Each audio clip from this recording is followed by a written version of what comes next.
Liberdade, igualdade, fraternidade.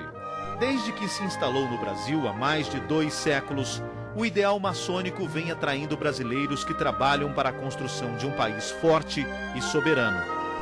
Foi assim na luta contra o domínio colonial, contra a escravidão, contra os regimes que cerceiam a liberdade. Ao longo do tempo, a história dos maçons confunde-se com a própria história do país. A maçonaria é uma instituição essencialmente iniciática, filosófica, progressista, filantrópica e evolucionista. Proclama a prevalência do espírito sobre a matéria. Pugna pelo aperfeiçoamento moral, intelectual e social da humanidade, por meio do cumprimento inflexível do dever, da prática desinteressada da beneficência e da investigação constante da verdade. Seus fins supremos são liberdade, igualdade e fraternidade. As primeiras lojas maçônicas no Brasil foram criadas na passagem do século XVIII para o século XIX, ainda no período colonial.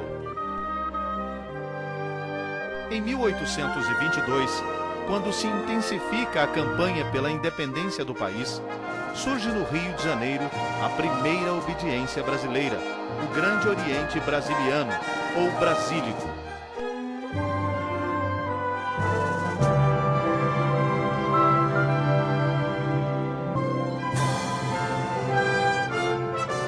O compromisso dos maçons era claro: conquistar a emancipação política do Brasil e consolidar o sentimento de nacionalidade. À frente do movimento estavam líderes políticos, ministros do reino e o próprio príncipe regente.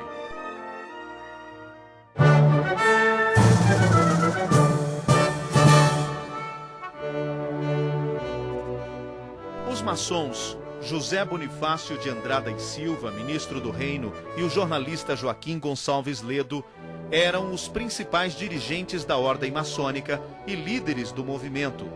José Bonifácio, o patriarca da independência, foi o primeiro grão-mestre do Grande Oriente, sendo substituído por Dom Pedro I logo após a emancipação política do país.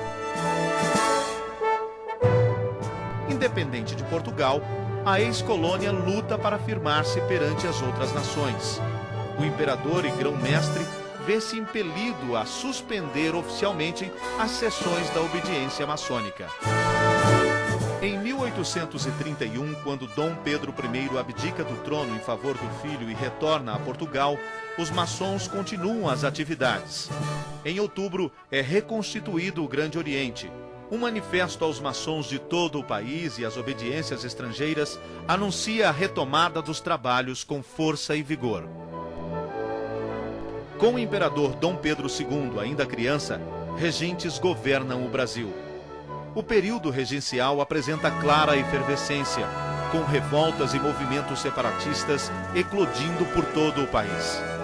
Maçons de destaque como o padre Diogo Antônio Feijó buscam manter a nação unida, mas a Revolução Farroupilha, iniciada em 1835 e liderada pelos maçons Bento Gonçalves, Davi Canabarro e Giuseppe Garibaldi, proclama a República Rio-Grandense. Em 1845, o Duque de Caxias, que viria a ser grão-mestre honorário do Grande Oriente do Brasil, pacifica a região. Concede anistia aos revoltosos, que são incorporados ao Exército Brasileiro com as mesmas patentes que mantinham no Exército Farroupilha.